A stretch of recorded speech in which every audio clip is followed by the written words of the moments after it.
that this could become a headless technology where customer and our teams can co-create the user experience which they want to do it. This was the need in Americas because customer wants to create the experience to their own or to their own digital partner. So this C-based CBX layer, which we are opening up, composable and contextual hyperscale, that is where we are giving a operating system and my partners can build on the top of it. So that was a question which you asked last time, what is America's strategy? This is emerging as a great American strategy to get into, working with CIOs to accelerate their digital journey. This is being done with SI partners. So we assigned, IBM is strongly working with it. We assigned second announcement we'll be doing. Paycor for Canada. So Paycor for Canada is like a complete solution of payments for Canadian customer on a cloud. This is also a transaction-based pricing positioning which we have done for the Paycorp in Canada. Then in Americas, our Exponent solution, which is a complete product where the intake routing we are completely doing from Magic Submissions. Then my data cleaning up the AI engine, which is running on machine learning, where which is picking up data from more than 1,000 data sources, and Exponent as a complete workstation platform is driving complete uniqueness because I have a competition in each space. I may have a competition in intake, I may have competition in data, and I have a competition in underwriting like local players over there. But by combining three, we are getting a huge pipeline of close to 30 plus prospects, which we are working on. And we are now on verge of closing at least 2 deals in this area so that we are kickstarting the work. And for this, data partnerships are being strengthened in American markets so that we have a more accurate data for making underwriting decisions. So these 2 platforms which are changing, this becomes America's strategy.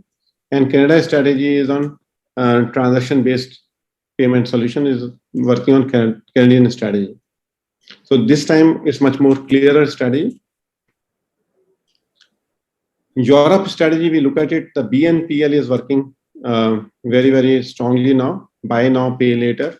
And that's a market space which is growing. And there are very few players in the market who have the ability for connecting with the APIs for core banking, lending, and credit card. And that is where we are able to curate the solution, which is based on what customer needs are. So any innovative customer in Europe, and we are working with, as of now, 3 customers, we are working with a POC level on iCredit 360, where this 3 things coming together and curating the solution using APIs and Turmeric, we are building a solution. So that's a Europe strategy. Building a good capability for hosting in Germany and UK. This is a place where we are partnering with the AWS and Azure to work it out. Now we have a fully hosted IDC solution for Catalan in UK, and we are expanding this solution to the AWS Germany. IMEA, I think one of the big news is we are accelerating GMV in GEM. The wealth product is getting traction in Indian market. Islamic banking capability and trade supply chain finance solution. And IDX, which is intelligent data extraction or document extraction, is gaining momentum in IMEA, which is Magic Aadhaar is built on it. APAC, again, Islamic banking in trade and digital lending and digital core. And over here, we are looking to replace some of the legacy platforms sitting in APAC, which is more than 20-year-old platform. It is a definite strategy of a headless core driving the progressive modernization. We signed 1 deal three quarters back in one of the APAC countries, and that is becoming the more model to create APIs on their core banking system, and then building and curating the solution for the customers. So this is a broad level drivers in each geography. Last time, this was a question asked by all of you that what is the kind of a growth engine you are seeing it and why you are looking the growth to be between mid-teens to high teens. That was the number which was looking at it. Now, this keeping us, our hands are full. Our technology qualifications now, if I look at product by product, my GCB products, IDC and lending has become converted into 100 PVCs with 300 APIs on it. And it's a very good, healthy pipeline on that business. GTB has a liquidity management system, which is a leading product, which they have a good pipeline on it. Second is CBX, which is they launched in America. And one large customer, they won it on that area. Then if I look at the third engine is GTB engine for growth, and fourth engine is trade and supply chain finance, and fifth is the payment. So there are 5 product lines which are getting momentum.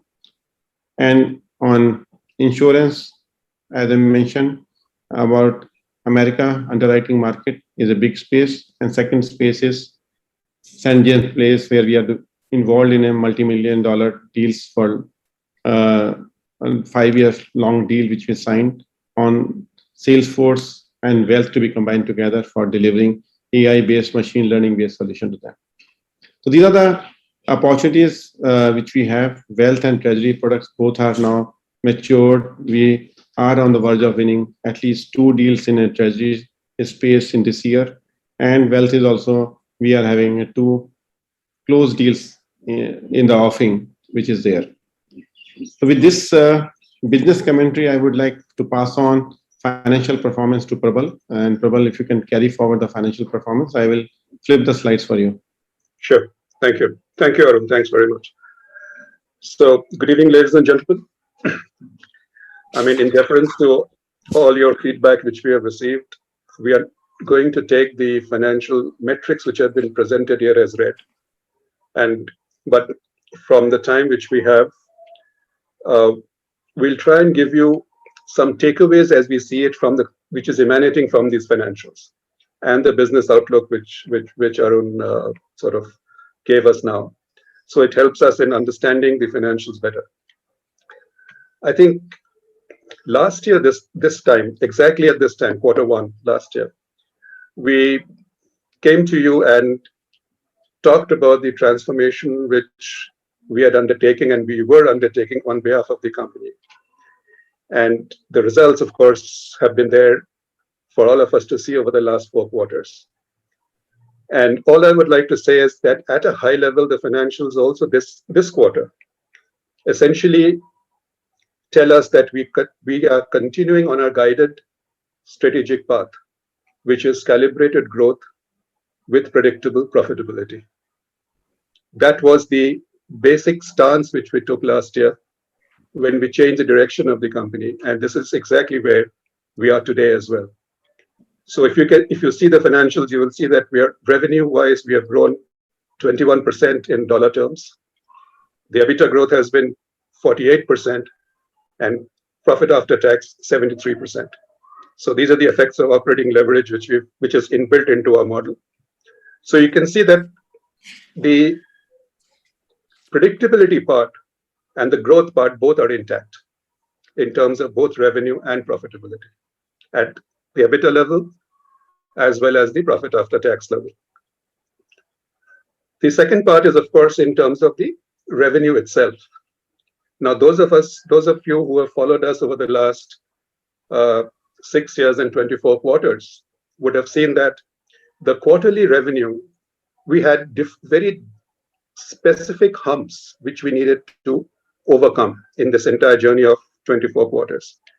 And they were $40 million at one point, it became 45 and then 50, right? Now, this happens in any product journey. Any product journey, there will be humps because of scale issues and so on and so forth. So we are glad to see, and you can see for yourself that for last 2 quarters, we have consistently crossed the $50 to $55 million hump, which was a big hump for us in the current context. So there's been the stability in revenue, and more importantly, the quality of the revenue has improved significantly, as you can see, because of the steady raise, basically the steady increase in the ARRs the annual recurring revenues, which again we spoke about last year, which is essentially our SaaS and subscription part, and that has grown up by 100%. 100%. And the license-linked revenue, which is also an indication of the same, has also grown significantly. So therefore, both in terms of the revenue growth, in terms of the stability of revenue and the quality of revenue, there's been a significant improvement from the time we were here last year. Having said that, you can see for yourself that the pipeline figures which we have disclosed shows a healthy growth in pipeline too. And this is because of the numerous digital opportunities which are coming about globally. And this is an industry-wide phenomenon, from the Infosys of the world to Coforge on the other hand, to Mindtree, everybody is talking about digital opportunities going globally. So in our case too, in the specific niche in which we operate, we see a very healthy growth in pipeline as well. Now this sets us up for future vistas of growth, which Arun touched about. And you would recollect that I had consistently said this over the last many quarters, that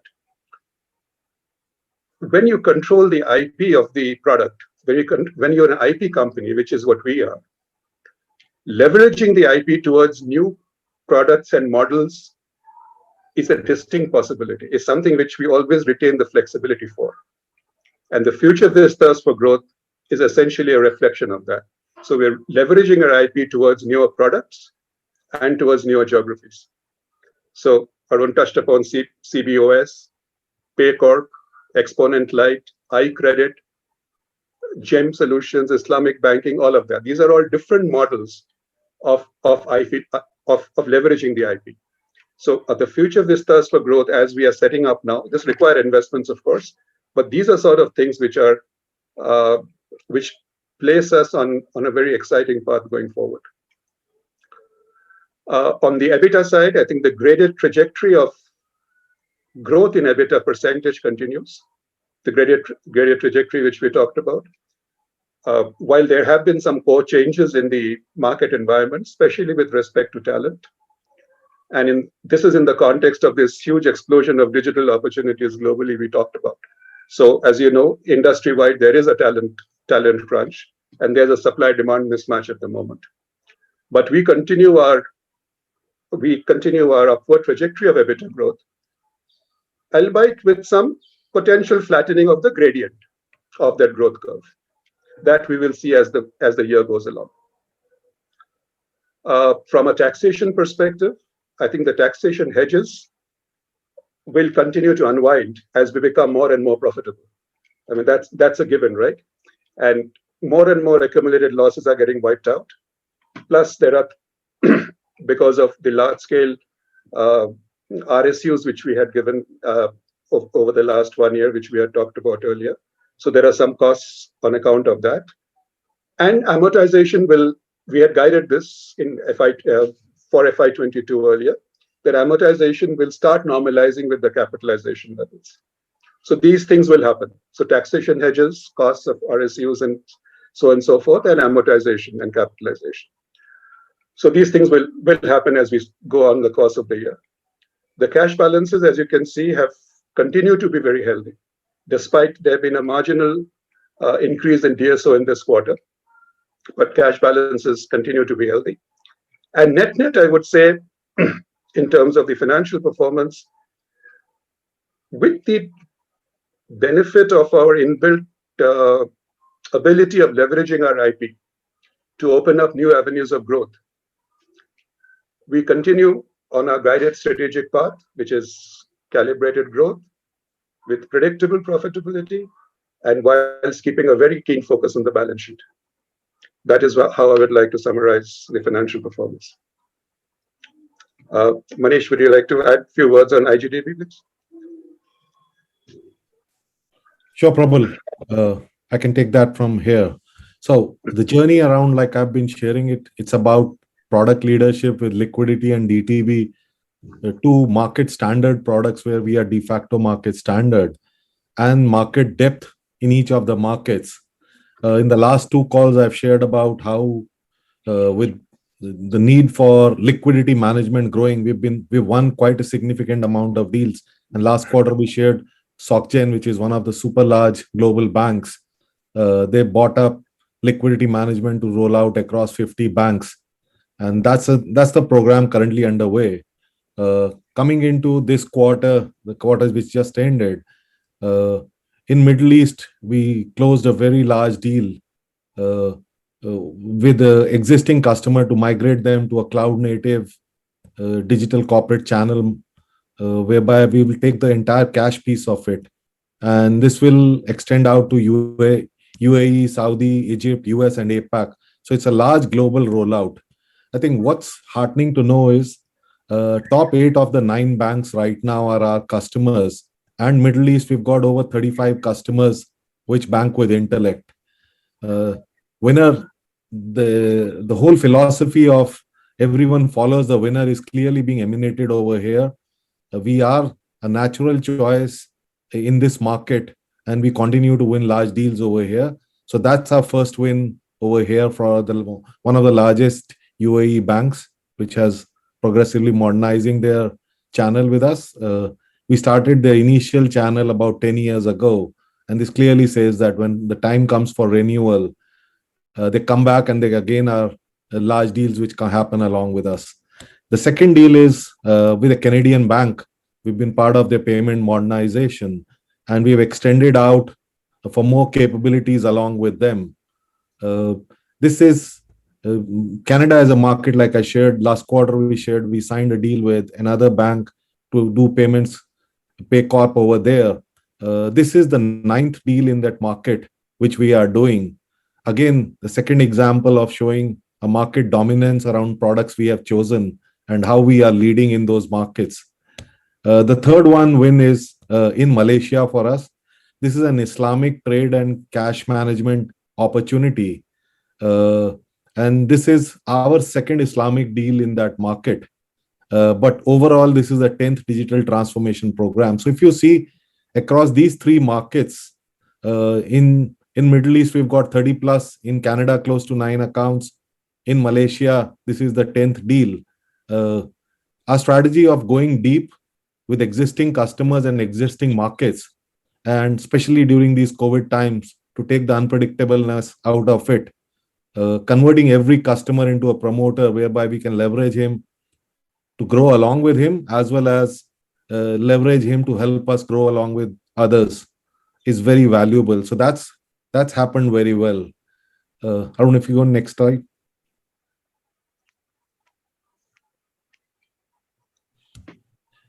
From a go live perspective, the first one is a top 10 US bank. In 7 months period, we were able to roll out a liquidity management solution for them. This is the second US bank in the last 2 quarters we've gone live in such a short span of time. And these are fairly large asset companies in trillions of dollars of assets they manage. That clearly shows the readiness of a product, our understanding of the market, and our implementation methodology, which is able to define success. And that's why customers trust on us consistently on a liquidity. The second deal is with an existing customer, with a large liquidity customers, which is a leader in Asia market. It's an Australian bank. Other than liquidity, now they have bought virtual accounts from us to manage the cash opportunities for them in Asia. That's also gone live in a span of 7 months. So repeatedly delivering large deals rapidly and establishing trust and helping our customers to monetize the investments they are making. The ROI truly starts coming only after we go live onboarding of customers. And then there's a 12-month cycle whereby they start growing up. So from changing the paradigm to where it used to take 12 to 18 to 24 months to implement, and then take another 12 months to roll it out, the whole scenario has changed quite significantly. We also had about 9 other customers which bought incremental capabilities. 14 modules were bought from liquidity, digital payments, and digital transaction. These were either to, and also to market extensions. So that existing customer focus continues very well for me. I think in this quarter, we would have again remained at between 87 to 80% of revenue coming from existing customers. That keeps saying continue to grow along with existing customers. From a market recognition, IT recognized us as a significant player in payments in hub in Canadian marketplace. And that's a second level of endorsement after customers consistently endorsing. Analysts have been consistently rating us in the top quadrant. Last quarter, we shared IBS, second time round, rated us as a number one leading transaction banking player. Anyone who came close to was basically putting extensions of the core banking module, and they were not true transaction banking platforms from that perspective. So this focus on transaction banking, building the depth around it, is showing clearly results for us from that perspective. Our next one.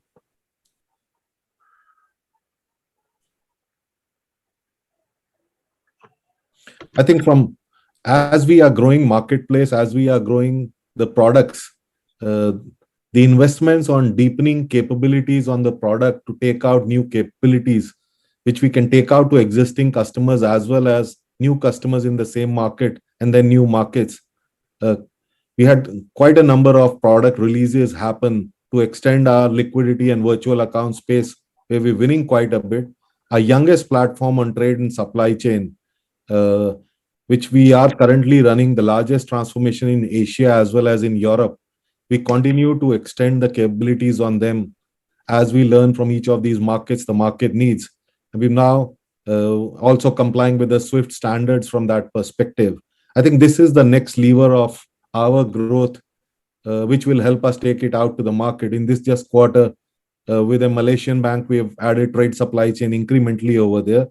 There's a decent funnel build up for us over here. And in the next quarter, in the next, I would say 60 to 90 days, once we close out some of our existing implementation, taking this out, starting 22 to a larger number of customer base, our confidence will be very high to add another lever for growth for our purposes. I think Arun, maybe next slide. All of this has been possible by, primarily this growth has been possible by having customers as promoters. And that's my truly gold dust. And customers being able to come up on public platforms and act as promoters. These are examples of two banks, one in Middle East, Emirates NBD, which is the fifth largest GCC bank, and Vietcombank, one large state bank in Vietnam.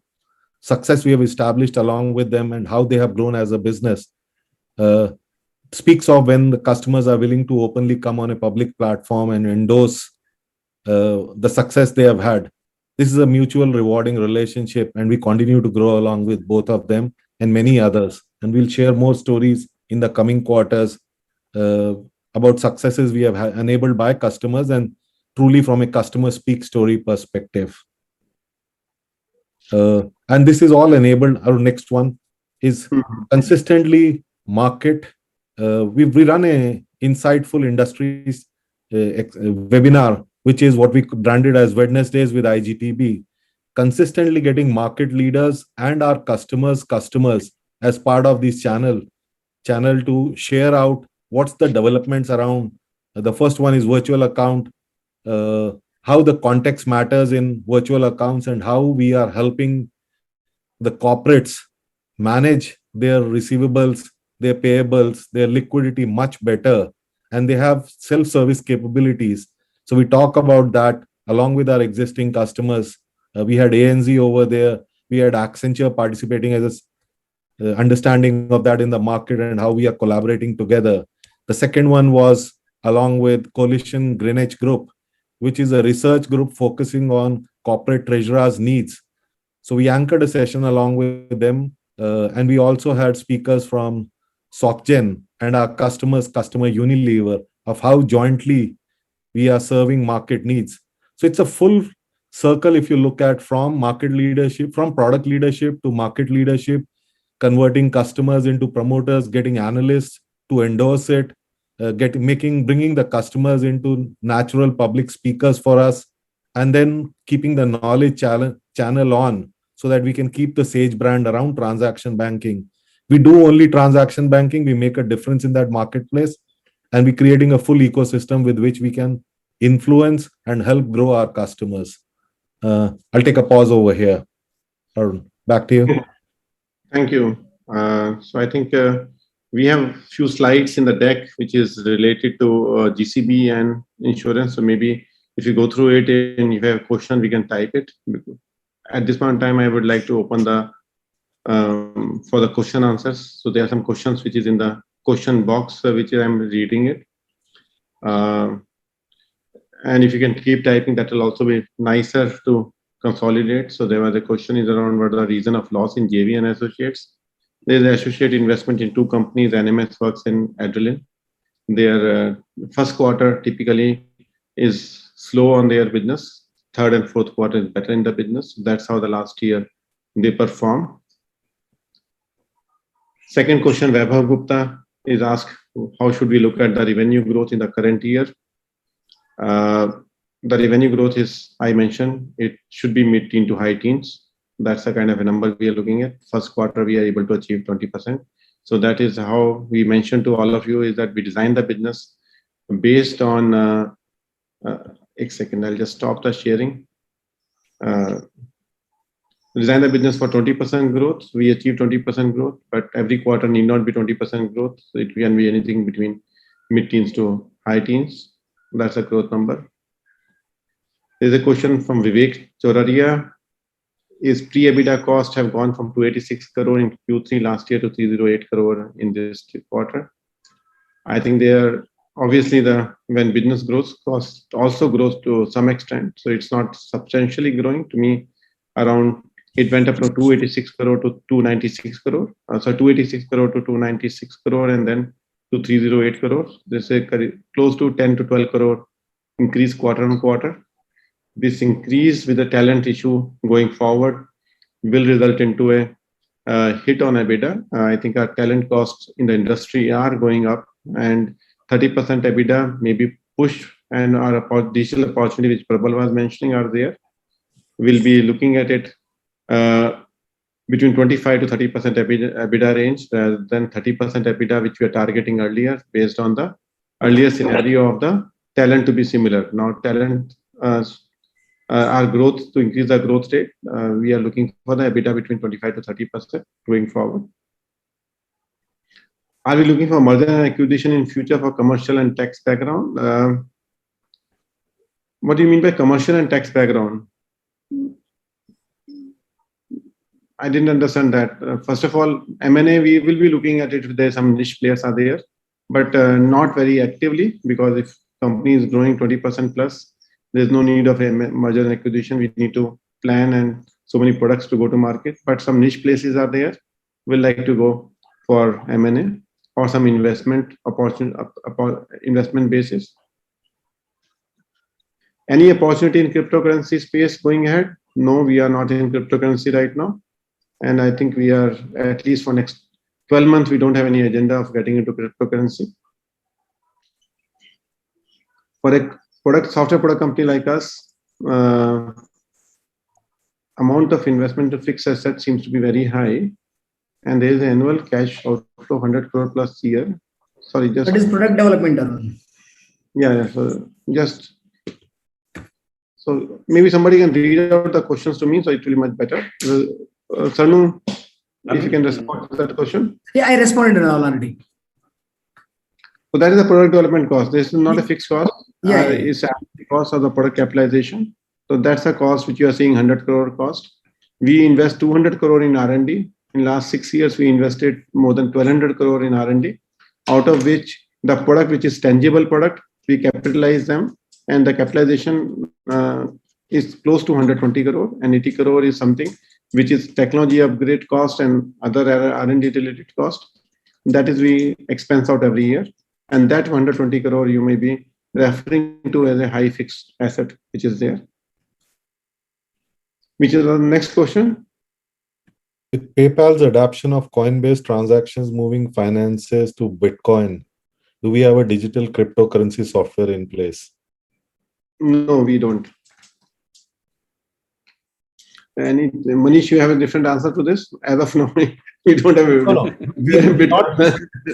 We're not a crypto coin player from that perspective. For me, it's another currency. It's a FX translation table.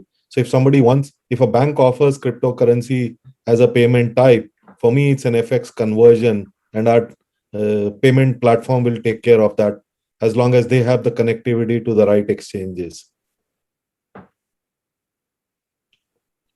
I've been a long-term investor in Intellect. Promoter holding has been decreasing every quarter though marginally. Can we go for some buyback or open market purchases to increase the promoter holding and thereby increase the confidence of minority shareholders? Promoter holding is not decreasing. It's a percentage of when stock options are given, and that's added to the stock, and that decreases the promoter holding from that perspective. But it's nowhere promoter is selling any share in the market for decreasing the promoter holding.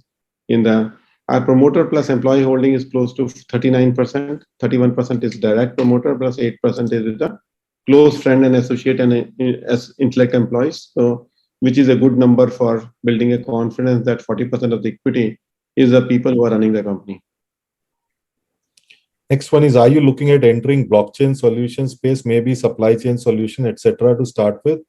We have partnered we've done pilot partnerships along with Ripple and R3. There have been POCs only. The adoption is still very slow from that perspective, but we have ready adapters with those market. What is the current attrition rate for our company? Are we hiring only replacement or new hires? Replacement employees are coming at what cost? Yeah, attrition is increasingly higher. It's higher, substantially increased in last 1 quarter. I think last 4 months it has gone up. Replacement is a first agenda, but with a new digital opportunity of a headless core, we are building a bench strength also. So that bench strength will be required for growing our number from $55 million number, which we have reached on quarterly basis, to $60 million, $5 million, $10 million increased growth. We are hiring right now because of the higher attrition rate. So the bench management cost is slightly going up in this quarter. Will be up in this quarter. I think around the next 3 questions are around, we have sufficient cash balance and profits. Are we looking at dividends for the confidence of investors? That may be looking at a board will take that call. What is the right appropriate level of cash balance which is there? Last few years we are struggling for the cash. We had a debt of 250 crore last year, March. With just 15 months old memory in the memory of the board. I think we'll be taking the time at appropriate time when we have surplus cash, we'll be willing to distribute as a dividend. So if we find some opportunity better than that for investing that cash into some opportunities of investment, we look at that. So I think this is a board decision, which I cannot take one decision on it. When do you think 30% EBITDA margin can be achieved? Earlier, you mentioned by end of FY22. Yeah, so this become moving target. We are very confident of doing it based on the cost structures. I think this talent explosion which happened right now, that is a thing which is quite uncertain right now. So I'll come back to you next 2 quarters when is the target timeline for getting a 30% EBITDA. That time I faced a lot of resistance. Actually, when I announced 30% EBITDA, some of the investment bankers are saying, why are you pushing for 30% EBITDA? You should remain at 25, but you should pedal your growth engine faster than doing on a 30%. So some of the investor meetings I had one-to-one or in groups, their constant was that as a digital opportunity, which is so big, why you are pushing for pedal on EBITDA versus growth. So I think our management team is also thinking about that too much of a pushing on EBITDA right now may not be most appropriate, but 25% EBITDA is a good number to drive on rather than losing the focus on EBITDA. Can we know the reason for decline in revenues in Q1 F22-23 as compared to previous? No, there's no decline in revenue. Which one? Abhinav Malviya has asked, can we know reason for decline in revenue in Q1 21-22 as compared to previous? We have a 408 crore revenue, and Abhinav, last Q4 was 396 crore revenue. Right. maybe some other number you are seeing. What will be the effective tax rate for FY22? I mentioned a response to the mail. It will be between 16 to 18%. What is the intangible assets amortization policy and how much of expense is capitalized? Yeah, we mentioned it. 120 crore is the total number budget. We keep it. We capitalize between 27 crore. This quarter is around 26 crore, Venkat sir, which we capitalize. Yes, sir. It is 26 crores, around 25.5 crores. Yeah. Reasons of high other income. High other income is, one is on currency, second is on some of the flats Flats. in we saw flat sale, some 5 flats which we have in Mumbai, and they are not being used. So those are sold off this quarter. Next one is on dividend. You have answered it. Any new opportunities like Auto Germany non-banking that we are seeing? Yeah, we have 2-3 such large opportunities of this in the Europe, which we are on a POC with them. What is the next quarter guidance from this quarter? We don't give quarter. Don't expect quarter on quarter. We are running a licensed business with enterprise sale. It takes 18 months to close a sale and close a contract, goes to 14 signatures. So quarter on quarter guidance is not possible for us at all, and we don't want to get into. That's why our business is last 12 months business rather than a quarter on quarter business. How should we think of SaaS revenues going forward? We are 310 crore ARR. What is the vision for this in a few years out? I think at this point of time, we are close to 15%, 16% now. Now, the idea is 20 to 25% should be our cloud revenue. Correct. You claim to be product company, then how wage inflation affects us? The product company talent is more in demand than the service company talent is in demand. So cost to pay, average salary paid to the product company engineers are much higher than the average company paid by the testing companies or other companies in the world. Last con call, you mentioned that in IntellectSeek, there were 30 active discussions with customers across the world, primarily in India and US. What is the progress on that? That's what I mentioned. Banesh, you like to mention about this? No, I think the positioning that we've done with the platform coming together between the data and the exponent, including a version of a light exponent in a SaaS model, has attracted over 30 people to actually start doing POCs and discussions with us. We're sort of advanced in that sense. We have 2 very large companies that, at the end of the first quarter signed up for a Sprint Zero. I think the Sprint Zero is in progress. It is going to be completed sometime around early August. And I think the Sprint Zero is a method for some of these insurance carriers to feel comfortable that they can actually operate in a SaaS model from their existing traditional models that they have. So I think it's a big transition for them, a big transformation in a way. And I think that momentum is building very well. It's coming together of 3 of our product lines, which is data, IDX, which in the US we call Magic Submission, and the Exponent, underwriting platform. So I think a pretty good traction on all those discussions in progress here.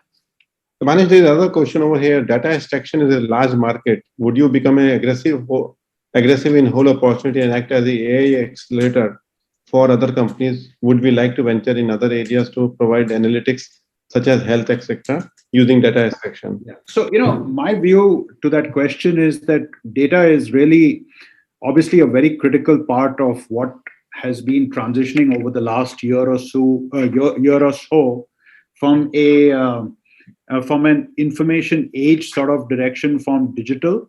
However, it's so broad and it's so extensive that unless you use the data for a specific user journey, so that journey could be both personalized, contextualized at the right time, just having the ability to access data and use the platform, we have found, is not giving the end business outcome to the client. So what we've been doing is identifying very specific user journeys, starting with insurance, and then we have with IDX using that data for robotic process automation, so that we can make a difference to that customer journey to be more personalized for the client.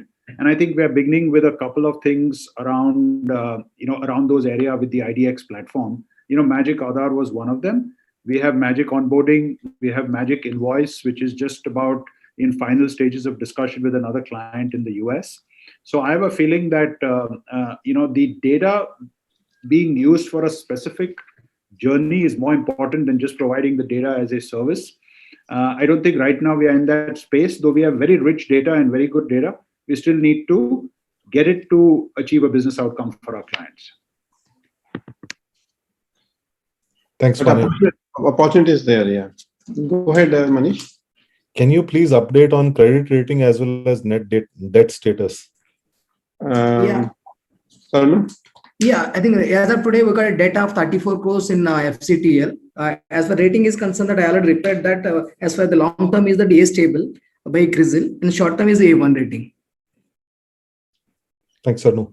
Like you guided on some TV interview on 30% EPS growth, can you give some guidance on EPS, CAGR, and revenue CAGR for next 3 years?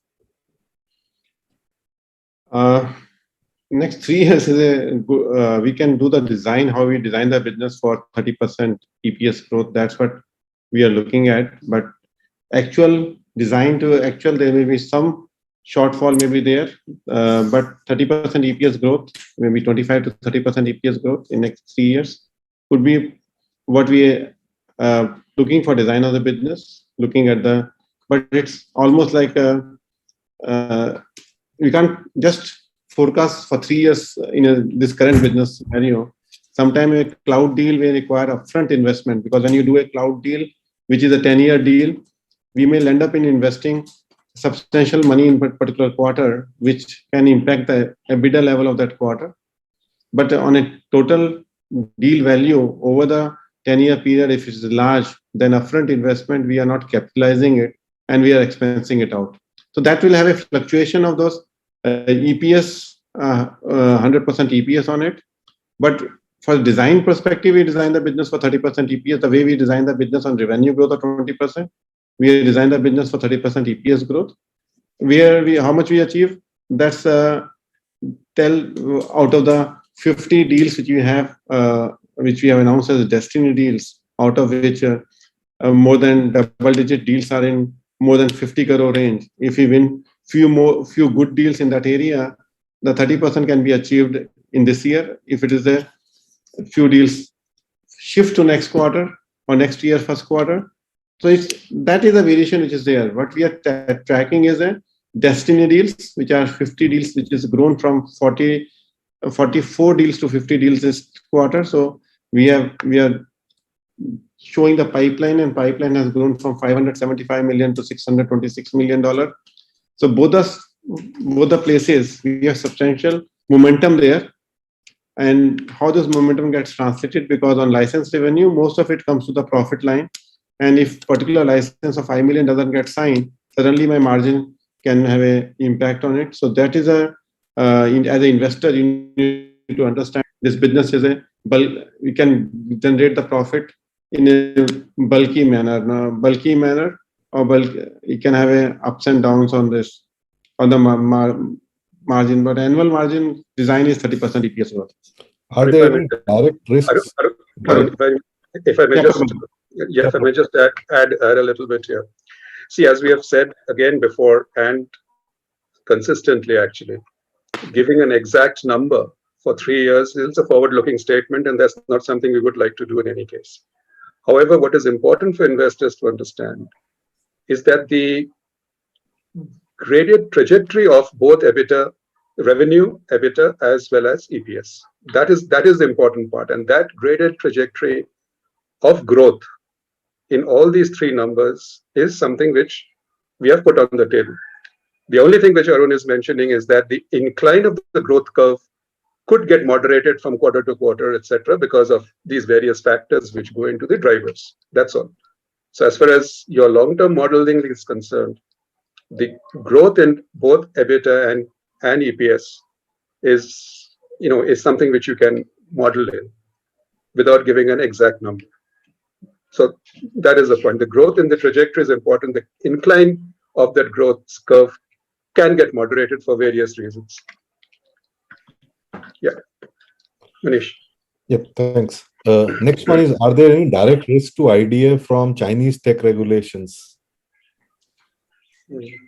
I don't think so. We are not operating so much in China or anything related to China. I'm just reading another question, Manish, is on Anil Sareen.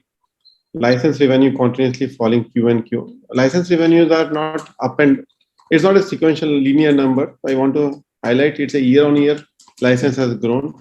Quarter-on-quarter, it's not a science that license revenue will grow. If you have to track as an investor, the number is the license linked revenue, which is close to 58% now.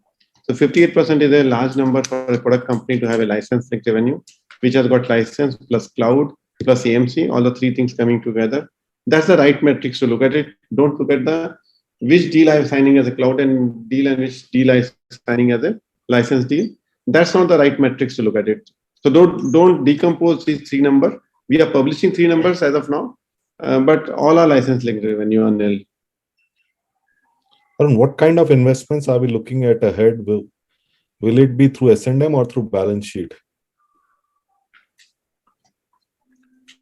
What is the S&M balance sheet means M&A basically? I guess that's where it must be. Mohit Jain.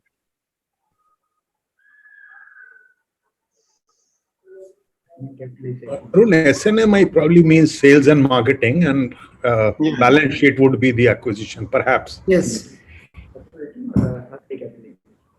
So we are looking at sales and marketing only. Most of the growth is coming from sales and marketing and partnership. So we are now hiring a full-time person for the global partnership. So this was the question last time you are asking, when is the company right for the global partnership on SI? Manish mentioned on CBX, now we have a headless core where we have a APIs ready and sandbox ready.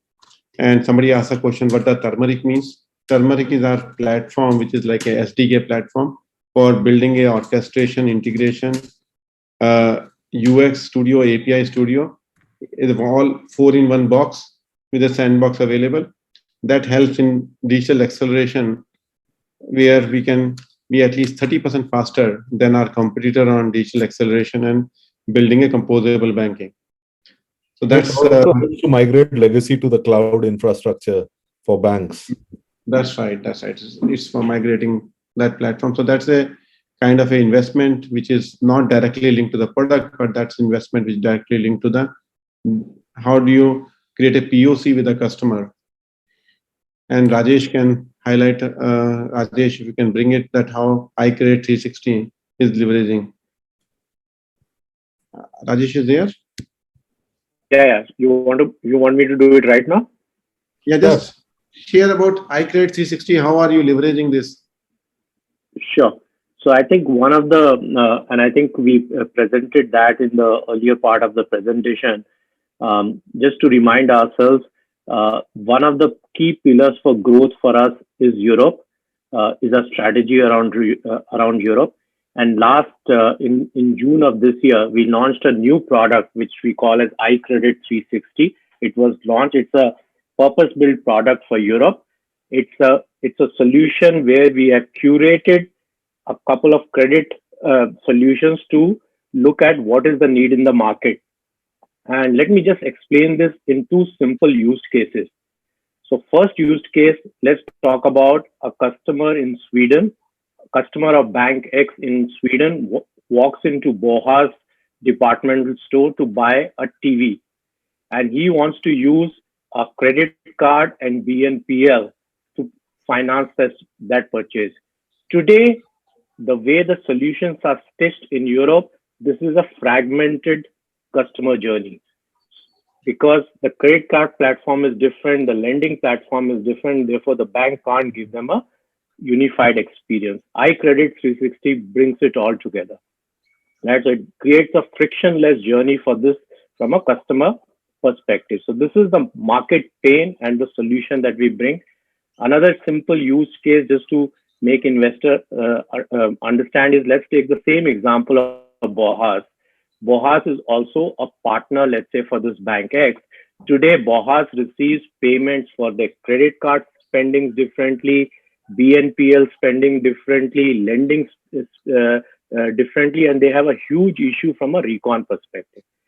iCredit 360 is able to bring it all together, right? So that's the customer, that's the market pain, and that's what we are bringing together for Europe. It's a custom-made solution, and I would really urge all investors. We have a website called iCredit360.com. If you have time, please go through that website, and you'll be able to see the solutions, the used cases, the POCs that we are talking about on that website. Rajesh, there's another Back to you, question. Arun, Rajesh, there's another question. Maybe you can take this. Can you comment on changing competitive dynamics in the industry? Do you see players like Oracle Financial and Temenos stepping up intensity? Temenos is by far the market leader in this market, right? So therefore, definitely they are also upping their game. We are seeing them from a competitive perspective. We are seeing them in most of the deals that we have where we compete. We either see Temenos or we see Oracle, and in some digital bank deals we see Mambu. These are the three primary competitors that we are facing when we face in deals. Now, from a Temenos perspective, what we are seeing is that they are sitting on a lot of legacy platform, and for them to really change, right, they don't have that agility. While we, being a more contemporary architecture and having spent investment dollars in creating that this contemporary architecture, we have a certain unfair advantage. So that's what we are seeing in the market. Temenos brings with it the brand name, the marketing muscle, the balance sheet, while we bring the new technology, nimbleness, etc. So that's where the game is being played now in the marketplace. And you're actually, Rajesh, taking into the heartland of Temenos, which is Europe, with the new technology, modern cloud native, and BNPL platform, iCredit 360, I think, and winning deals over there. That's the starting point for any successful journey. Yeah. And I think after we did our auto deal, which we won basis of POC because we don't have the credentials in Europe. So we are right now, as Arun said, in 2 POCs with 2 large banks in Europe. So that's a very good momentum for us from an iCredit 360 perspective. And you've also established the cloud in Germany as well as UK with existing customers, which is bringing the strength and credibility. And you growing along with the UK customer also, more cross-sell opportunities and upsell opportunities over there on the cloud as you make your offering bigger and stronger. Yeah. So Puranik has asked a question, what is the capability to sign more than $50 million deals? Can we put a hat in $50 million deals? Do we have a capacity to bid for $50 million deal? Puranik, yes, in few cases, we have at least 2 deals in that bucket of $50 million deal bucket when we are saying. But all these deals are, both the deals are very, very requiring too much of our management attention. So your question is very appropriate that we need to increase our leadership capacity to pitch in for this $50 million deal. And that's what IBM plays a key role for us to have a headless core kind of opportunity. But that's where our aspirations are. But I think we may win or we may not win this $50 million deal as of now. But the idea is that once we participate and prepare the organization for $50 million deal, so when we are preparing an organization for $400 million revenue from $200 million revenue, that is the time I would like between $300 to $400 million when we are there. That is the right time when we are able to aspire to win such $50 million deal. But very, very beautiful question you have asked. When we close to 6 o'clock, maybe a couple of more questions. Can we go for more media presence and interviews? Our company has been doing good, but if we can have good number of investors and analysts meets with the mutual funds, and so that we can update our future growth strategies, thereby increasing the presence of strong investors. Sure. Thank you very much for the advice, and we are working on to create more opportunities to meet, and there are more interest from Japanese investor and Europe investor coming into the company now. Maybe one last one. Are we implementing projects in less time? How it will impact our profit growth as we consume order book much faster than previous years. Please explain on this. Yeah, so I think the lesser time is our implementation revenues are not going up, so that's a signal that we are able to finish and give a very competitive pricing for winning the deals. That's one advantage of winning the deals. Our win rate, where we do a POC, is close to 80%. Once we are in POC stage, our chances are quite fast on that area. So these are two advantages. And in such deals, the license number tends to be 60% upwards of the deal value. So we've been competitive on it. We pass that credit back to the customer. So it's a mutual success. Maybe Arun, we could take another one, and then maybe we could offline, Praveen could respond to these. Yeah, I mean, we can take 5-10 minutes if we are such a big audience is sitting here. And Okay. yeah, so There are a couple of questions on partners, Arun. Do we have partners for implementation? If yes, then how much of implementation work gets done? And any plans for partner enablement, handshake with global systems integrators, Accenture, Capgemini, etc.? yes, I think we have not opened for implementation partner, which we shared earlier, that we want to look at it, our brand name not to be compromised by the partners, implementation partner in the phase 1 or phase 2 or Intellect 2.0. We don't want it to have the partners for implementation. We have a partners for getting the deals or partners for working some program management of the deal, but if complete implementation, I think we are preparing us a very different strategy for partnership. Now with the open system, open finance platforms, that's which Rajesh was mentioning with the APIs. We are looking partners who can compose the solution. So we want to look at composable and contextual banking, where partners will compose. So 2 deals which we have done, one in Auto Germany and second what Manish was mentioning too. Both of them are implementation will be done by the client themselves or third party player which will be doing the composition of the solution. So that's the strategy we are approaching, not a conventional product implementation partnership. So it's a completely new space which is there. Go ahead, TVS. What is the next question? Yeah, can we quantify what kind of margin we make on implementation? Temenos has stated 10 to 12% EBITDA margin. And how is the revenue recognized on implementation services?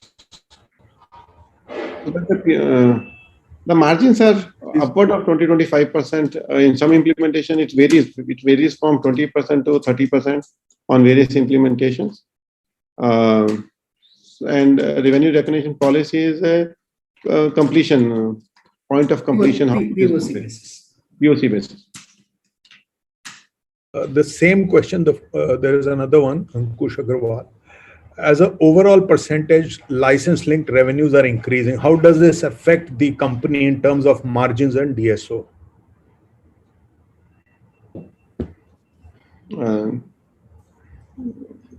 Just repeat the question, sorry. As the license-linked revenue increases as a percentage of overall revenue, what effect does it have on the overall company in terms of margins and DSO? Our gross margin you've seen it's moving from 53% to 56%. So when license-linked revenue grows, our target is our gross margin should go up to 60%. As of now, it's at 56%. So the gross margin is a clear metrics of license-linked revenue. Somebody asked a question about US strategy. I think we shared the US strategy around 2 places. One is CBX linked and second is insurance underwriting space. These are 2 levers we are leveraging for getting into US. So I think Manpreet Gambhir has asked this question.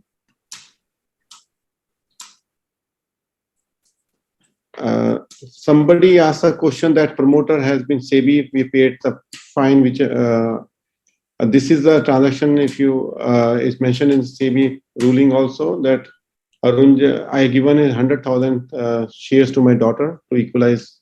I purchased that share. It happens to be the same day IBM partnership announcement happened in 2018. So there was it's been construed that it's insider trading, but it was after board meeting. where every trading window was open at that time. But since SEBI has brought in this point of gift of 100,000 shares, which I have gifted to my daughter, they unnecessarily engaged. So whatever it is there, we didn't want to fight unnecessary distraction from the current scenario. That and this was done by my family office, and family office did this 100,000 purchases. So which they didn't know IBM press release when it's coming up. There was an increase of some 4-5% price increase on that day, which they construed as a insider trading. So my lawyers advised, or my family office advised, to settle it better than fighting the case. Last time we won the case 2 times, but this time we settled it. So yeah, I'd just like to add one point here, which is, since this question has been asked. You see, what is unpublished UPSI? What is unpublished price-sensitive information? Is actually known only in hindsight, apart from things like financials, board meetings, and so on and so forth. All right, let's understand this. So that's number one. Number two is the fact that this was a normal announcement of a strategic alliance without any financial implications. It was a statement of intent. And you have seen for the last couple of years, there has been, it justifies that. So we make about 50 such announcements in a year, of which this happened to perk up the stock prices on that date. And therefore, SEBI, rightly maybe, in their wisdom, said this is price sensitive, and hence there was inside information. But there have been 49 other announcements of a similar nature, of alliances, order intakes, etc., where the price move does not react. So this is not a typical insider trading or a UPSI in that sense. If you really go legally, yes, definitely legally, perhaps yes. That is SEBI's point of view. But it is not a board meeting. It's not a mergers and acquisitions announcement. It's not a announcement of those nature which is completely UPSI, which can move prices either way, which we know will move prices either way. So that was the situation here. It was a string of coincidences. And frankly, when you say trading, fine, the legal definition of trading, this comes under that. But a promoter who has never sold his share till today, in the last 30 to 35 years that I have known him, you need to put this whole thing in context about what insider trading really means, legally versus intent. That is something also which I would like to leave with the investors. And so just thought I will add that. Yeah. Another question. Sorry, you want to answer more on that? Go ahead, please. No. Is GEM project profitable now? Yeah, it's profitable now. The GEM problem, only thing is DSOs are higher. So which we are talking to the GEM team. So that's a problem of collecting from the government, but project is profitable now. Okay. Which product should reach monetization phase in 22-23? We are looking treasury in 22-23 and the monetization, treasury and wealth, both the products to be in monetization phase in 22-23. This year, the focus, as we announced, Seek was the area where insurance business of Seek, AI and machine learning was in this year focus. Last year was GCB. Next year is RTM. That's how we are looking at it.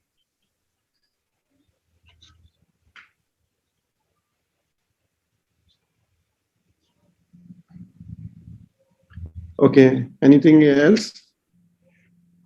No. There is a question. Encino is growing at 20%. When do we reach such faster pace?